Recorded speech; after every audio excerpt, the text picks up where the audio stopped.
किसी को बुखार तो किसी को खराश, किसी को गले में दर्द तो किसी को तीनों परेशानियां हो रही हैं। कई को पेट में दर्द, जलन, पेट में मरोड़, डायरिया, उल्टी भी हो रही है। जानकार कहते हैं कि कोरोना के लक्षण हो सकते हैं, फिर भी हम RT-PCR जांच नहीं करवाना चाहते क्योंकि इस बार ऐसे इन्फेक्शन में अस्पताल में भर्ती कराने की स्थिति बहुत ही कम देखी जा रही है। ऐसे में क्या जरूरी है कि ऊपर बताए हुए लक्षणों का इलाज कैसे कराना है और क्या ध्यान रखना है, देश के जाने माने एक्सपर्ट से बात करके जानकारी दे रहे हैं लोकेश के भारती। किसी को इन्फेक्शन से बचना हो या गले या पेट में जुड़ी परेशानी न हो, इसके लिए कुछ बातों का ध्यान रखना जरूरी है।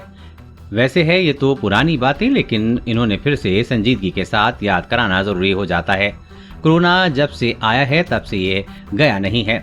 पहली लहर, दूसरी लहर, तीसरी, अब चौथी लहर की बात हो रही है। आगे शायद पांचवी या छठी या इसके बाद भी लहर देखने को मिले, इसलिए कुछ बातों को नहीं भूलना चाहिए। इनमें से कुछ बातों को जिंदगी में प्लस और कुछ को माइनस करना है। कोरोना और प्लस माइनस की बातें।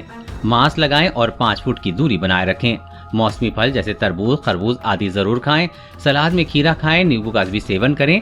विटामिन डी के लिए सुबह 7 से 10 बजे के बीच से 30 से 35 मिनट धूप में कम से कम कपड़ों में जरूर बैठें।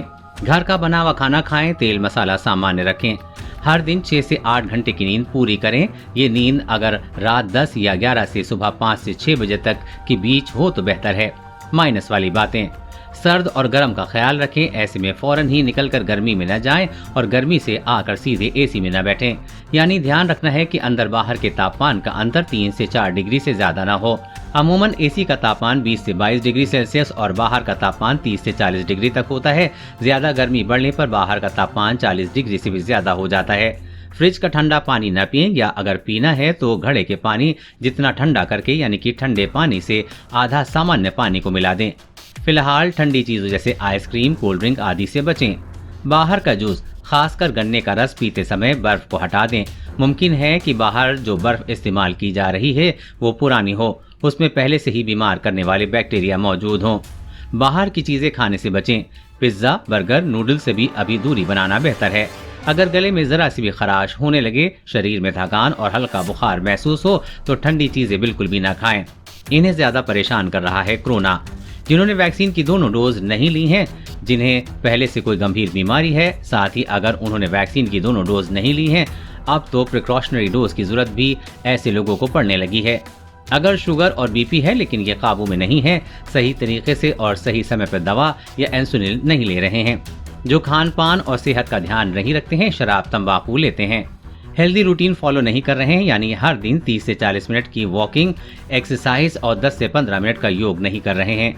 अगर गंभीर बीमारी नहीं है लेकिन किसी इन्फेक्शन या कोई दूसरी चीज परेशानी की वजह से आजकल जिनकी इम्यूनिटी कुछ कमजोर हुई है, वायरस जिस अंग में इन्फेक्शन वैसा, चाहे किसी को बुखार हो या खराश, किसी को पेट में जुड़ी परेशानी हो, ऐसी समस्याएं किसी सामान्य से वायरस की वजह से हो या फिर ओमिक्रॉन या नए एक्सी वेरिएंट की वजह से।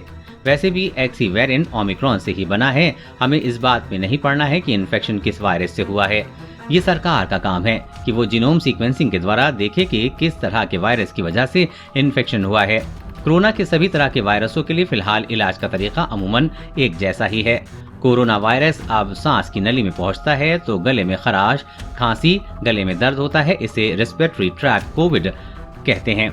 वहीं जब ये फूड पाइप के जरिए पेट और आंतों तक पहुंचता है तो पेट में परेशानी पैदा करता है, मसलन पेट में दर्द, पेट में मरोड़, लूज मोशन, उल्टी आदि, तो इसे गैस्ट्रोइंटेस्टाइनल कोविड कहते हैं। वहीं बुखार गले या पेट या फिर दोनों जगह इन्फेक्शन की वजह से हो सकते हैं, इसलिए इलाज हमेशा लक्षणों के आधार पर होता है।